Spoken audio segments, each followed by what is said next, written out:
starting the shit, don't forget to flush. Hiya, welcome back to the channel. I don't know if anyone actually watched it, but recently I changed the thermostat and some other stuff on this car, and I said at the end of the video that I was going to do a coolant flush video. So this is that video, and this is a coolant flush. So what we need to start by doing is taking the lid off the coolant flush, which I've already taken off once, and it's got like a foil seal, this one. So when that's broken, we can pour it in. And we want to put it all in, really. So if it doesn't fit, we just undo this a little bit until some of it disappears out of there and the level drops. This is obviously the professional way to do this. And then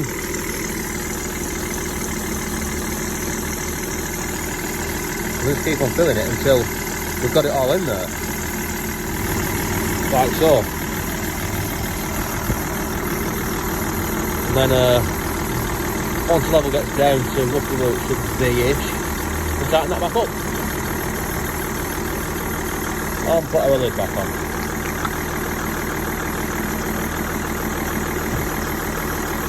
Yes. And these are the instructions now to correctly use this product. But I'm just gonna drive it like that for I don't know, a couple of days, maybe 10, 20 miles or something. And then I'm going to carry on and flush it out. And a couple of days have now passed, so it's time to flush the flush out. Now first I'm going to take this cover off so I can get to all the bleed screws. So there's 5 of them to take off, which are just 5mm Allen key bits. So this is this removed, and then I don't even know why I bother putting that back on, because it'll be off again in a couple of days or so. And now we can see a bleed screw there, a bleed screw there, and our other bleed screw. So also, before I start, I need to get to, there's a drain on the radiator. There might be a block drain as well, but I don't know where that is, to be honest with you. So I'm just going to do it this way. And if we approach the front of the vehicle, we have some screws, which I'm going to take out. Some plastic plugs and shit. There's another screw there, another plastic. I'm going to take them all out and see how much movement it gives me. And I've taken pretty much all them bolts that I mentioned out. Pretty awkward because my car's too low to drive onto ramps at the front. I don't know why, because I raised it up to pretty much a standard height, but for some reason it's still too low. So I'm hoping that when I've taken this one out, that this will move enough, this bit will move enough and come detached from that bit to get to the drain on the radiator, which is looking less and less likely by the minute. And I realised why that actually is, and it's because this here where it drops down is not meant to drop down. That bit is broken. It's actually connected to that bit, and it's still connected to these because these are plastic rivets that I've put screws in the middle of. So I need to pull them out too. I don't know what the original fittings was, so I don't know what your car will have if you're struggling to do this, but mine's got them like that. And now that will pull out of there, and you can see this is the drain on the radiator. And the next thing to do before I touch that drain is to take the lid off this, right? And then we get our best watering can, which is not full of dead spiders or anything.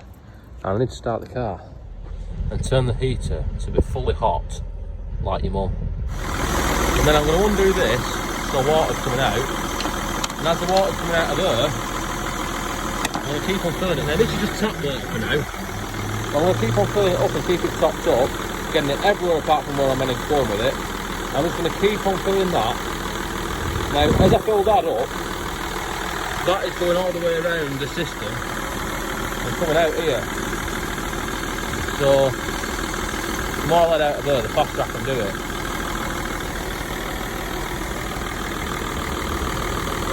I'm just going to keep on doing this until it's not pink anymore. And impatiently, I'm going to undo all of my little bits that comes out of all of them to speed up the process. And as we can see, it's getting less and less red the more that I do. And this is obviously better with a hose pipe, but I ain't got a hose pipe, so I'm going to go and get another jug And now I'm on about the 4th watering can, and it does appear that it is pretty much clean water that's coming out now. So I'm just going to use this up.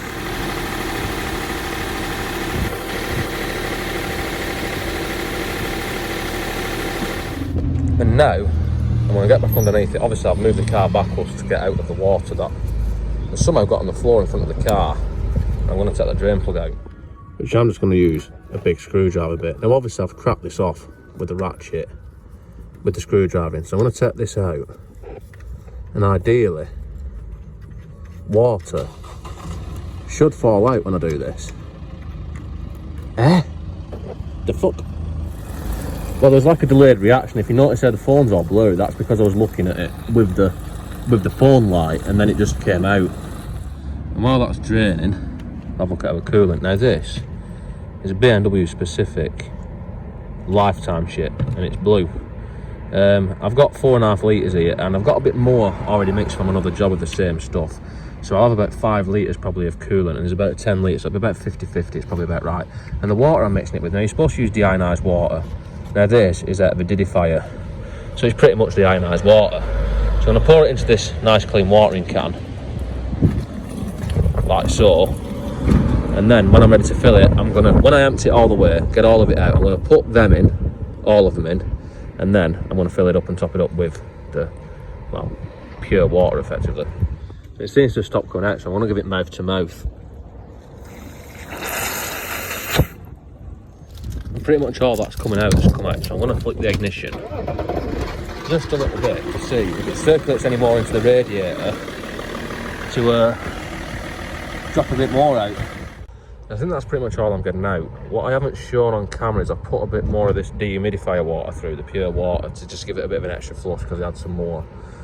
So now I'm going to put the drain back in, and I'm going to start filling it up with coolant. Exciting. And the drain just screws in the same way it came out, as you'd expect, I reckon. And now I've taught that to spec, I need to put this back up, which is just an under tray and a bit of struggling, so I'm not going to show that. But it looks something like that. What I forgot to mention is, I've not got a standard intercooler on it, and I don't know if the OEM intercooler gets in the way of that drain plug. Not sure, it could do. I don't think it does, but it could do. But they're all back in. So now, let's put some coolant in the shitter, which is this BMW specific, which I can't undo whilst filming. But it's blue, or green, or something. It's not red anyway. It's blue, but yes. So I'm going to put my bottles of BMW coolant in it, and then I'll see how much, whatever's left, I'm going to top up with fucking ice cream van with this sub and amp blurring. Yeah, I'll top it up, and then I'm going to top it up with a clean water out of the dehumidifier. So I'll put as much as I can in to start with. So I've got this is the 3rd bottle now. So I'm just getting as much as I can in before starting the engine. So that's them 3 new ones in, and then I've got some more. So that won't fit in yet, so I need to start the car up and then bleed it up, basically. And this is the same process of what we've already done. Now I've got the heating on up, I need to fill this up, and then if you undo these to get any air out.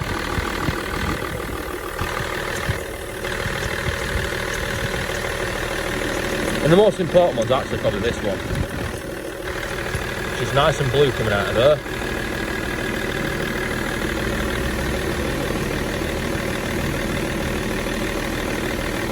I'm just going to keep on going until it's bled up.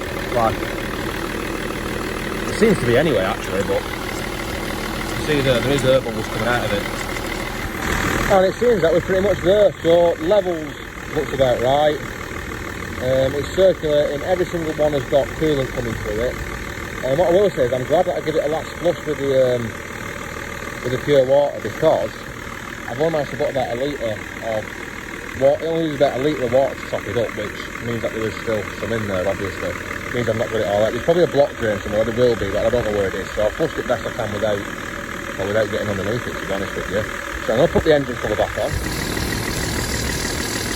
like so.